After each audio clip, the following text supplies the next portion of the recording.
জীৱনৰ লক্ষ্য হৈছে জীয়াই থকা, আৰু জীয়াই থকা মানে সচেতন হোৱা, আনন্দেৰে নিশ্চিতভাৱে আৰু ঐশ্বৰিকভাৱে সচেতন হোৱা। জীৱনত পাৰিলে পানীৰ দৰে হ'বলৈ চেষ্টা কৰক। নিজৰ ৰাস্তা নিজেই তৈয়াৰ কৰি ল'ব পাৰিব। পাথৰৰ দৰে নহ'ব আনক উজুতি খুৱাবলৈ। সকলোতকৈ ডাঙৰ গুৰু মন্ত্ৰ হৈছে কেতিয়াও আপুনি আপোনাৰ গোপন ৰহস্য বেলেগৰ আগত প্ৰকাশ নকৰিব, নহ'লে আপোনাৰ ধ্বংস কৰি দিব।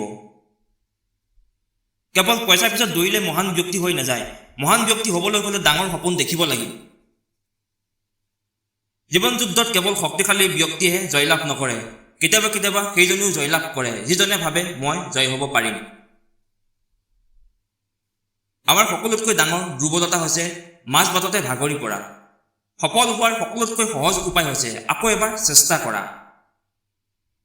যদি আপুনি বহুত ডাঙৰ সফলতা বিচাৰে, তেনেহ'লে অসফল হ'বলৈ প্ৰস্তুত থাকক, কাৰণ প্ৰতিবাৰে অসফল হোৱাৰ পাছত আপুনি আপোনাৰ ভুলবিলাক শুদ্ধ কৰিব পাৰিব, আৰু ভুলবিলাক শুদ্ধ কৰি গৈ থাকিলে আপুনি এদিন ডাঙৰ সফলতা পাব।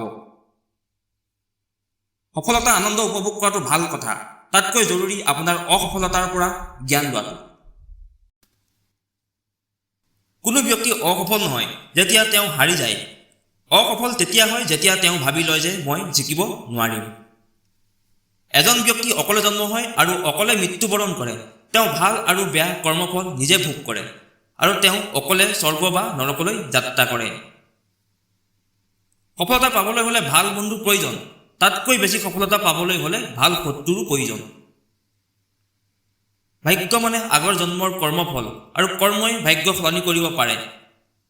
গতিকে নিজৰ ওপৰত বিশ্বাস ৰাখি কৰ্ম কৰি যাওক, এদিন সফলতা নিশ্চয় আহিব। অপেক্ষা কৰাসকলে সেইটো পায় যিটো চেষ্টা কৰাসকলে এৰি থৈ যায়। আনৰ কথা শুনাজনে ভাঙি যায়, নিজৰ কথা শুনাজনে নিজকে গঢ়ি লয়। কৰ্মক্ষেত্ৰত হাৰি যোৱাসকলে এদিন জয়ী হৈ যায়, কিন্তু মনৰ পৰা হাৰি যোৱাসকলে কেতিয়াও জয়ী হ'ব নোৱাৰে। ভৰসা নিজৰ ওপৰত ৰাখিলে শক্তি বাঢ়ে, আৰু আনৰ ওপৰত ৰাখিলে দুৰ্বলতা বাঢ়ে।